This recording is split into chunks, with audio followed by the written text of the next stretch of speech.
And now I'd like to introduce you to Menna, Kamel from the Insan Behaviour Social Marketing. Sorry, Insan Social marketing. Social Marketing. Yes. And I'm told Insan means human. Human in Arabic, yes. Correct. Tell us a little bit about your work. Sure.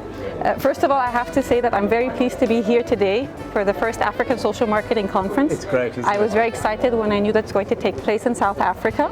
So I flew all the way over from Egypt just to be here with you. Very happy to be on the organizing committee. And it's amazing to see Africa finally on the map, where you have it shaded with all the other organizations. So well done to all the organizers, Debbie, Jeff, and everyone on the board. It's great. Thank I agree you. with you. And it's a pleasure to be at University of Wits as well. Thanks to Helen for the SBS, the School of Business School. So yeah, that's the thank you part. I studied marketing originally, Right. a business major, minored in psychology, studied all the commercial marketing techniques, but wanted them to apply them in the development field. Yes. I then studied, I had a master's in business administration and worked at the first of my career with a communications agency where they had nonprofit and profit. I found my passion with the nonprofit, changing behaviors and influencing them and making the world a better place. And then I worked with the United Nations, UN Women in particular. The project I'm very, very dear to my heart was Your ID, Your Rights. It's a national project run by the Egyptian government back then in 2011, where UN Women was first established. Yes. I was there to lead the communications unit and establish it with the team.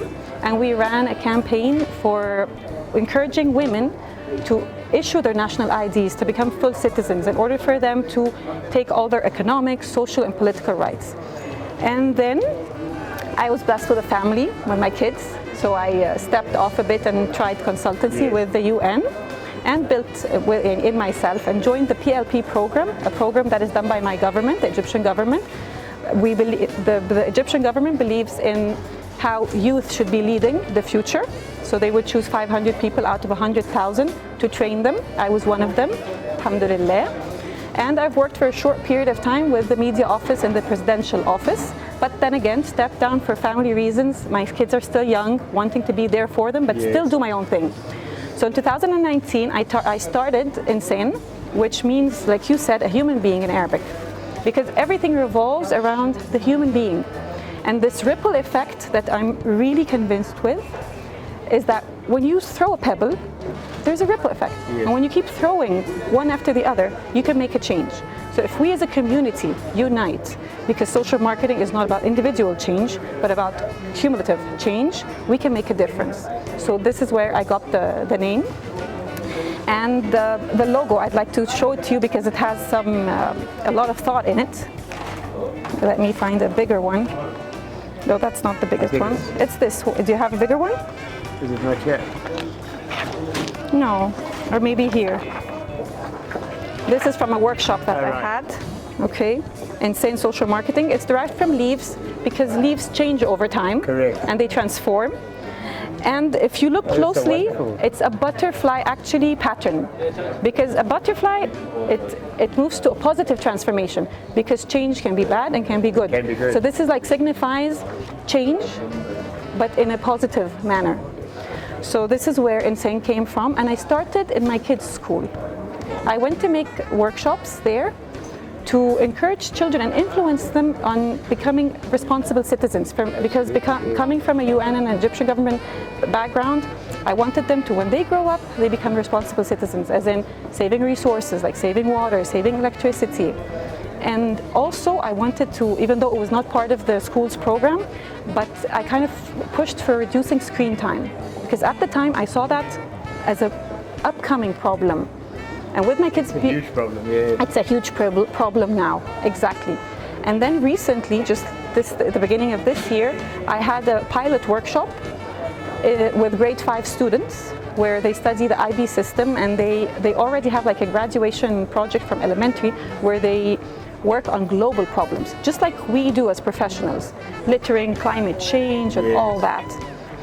So I went in after they finished their projects. Of course, I attended their exhibition, took pictures and all that.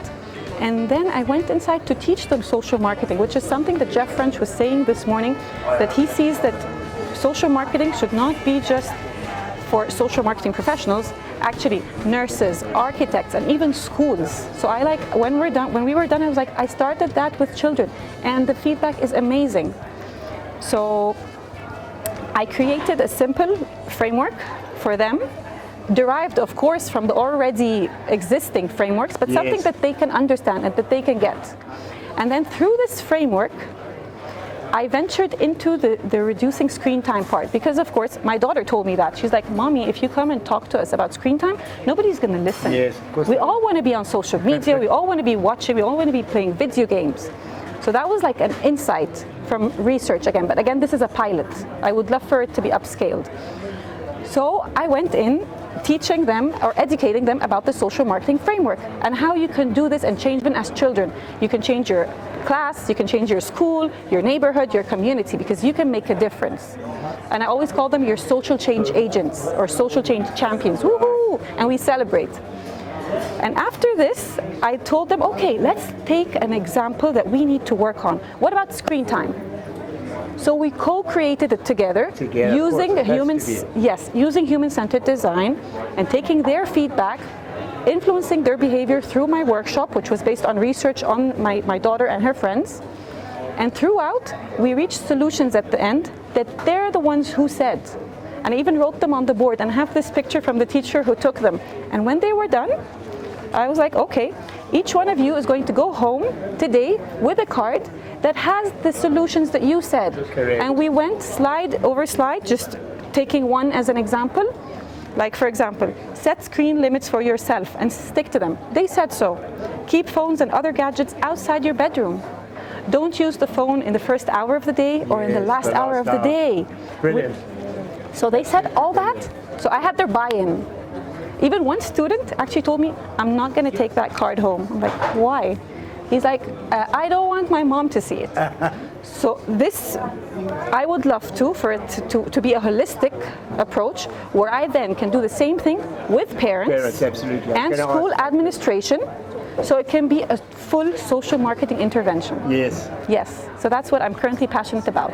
So what I love about this is that a lot of people shy away from the world's problems because they're seemingly too big. Too big. So you look at it and you say, my God, climate change is just overwhelming. Exactly. But you can fix the area that you live in. Yes. That's the first part that inspires me. Thank you. The second part, I had an NGO which was youth, and we still do work in the youth space. They are so much more open to change. Yes. And they're forming their opinions in the early years. Absolutely. It's too late when they're adults. Absolutely. And they're the ones who are going to inherit the mess. Exactly. So I thought when we as social marketing professionals work on smoking, against smoking, and promoting breastfeeding, Correct. and all these topics, if these kids are introduced to them at an early age, they're going to be natural social change champions for themselves and others. So I was like, okay, let me venture into this area, and I have a passion for children and social marketing, so mix those both. Absolutely. Children are wonderful. They're also so creative. I mean, they come up with solutions. Very. We underestimate how smart they are. Actually, I went into the details of explaining to them the dopamine hormone, right, and how this, because we're hardwired to use these things. And I spoke to them about how these videos, when they cut at a certain place, that it has to be continued. Correct. I must see the next episode. So it's you who has the power. Yes. It's you who can hold the remote and stop that. Because eventually because currently I'm focusing on early childhood, I didn't mention that, early childhood and elementary stage children. Later on, they're not going to have the authority of their parents. Correct. They can take their phone and do whatever. And also I'm tackling the point where if you're going to consume screen time, of course, this is all away from education. I'm not counting education in here at all. But if you're going to consume screen time, why don't you consume better screen time? I spoke to them about age rating. And some of them, because it's a nice, when I carry on the workshop, it's a very nice, where people, the students, they become vulnerable and they speak. They're like, I actually was playing on my iPad before, but pretending that I'm studying.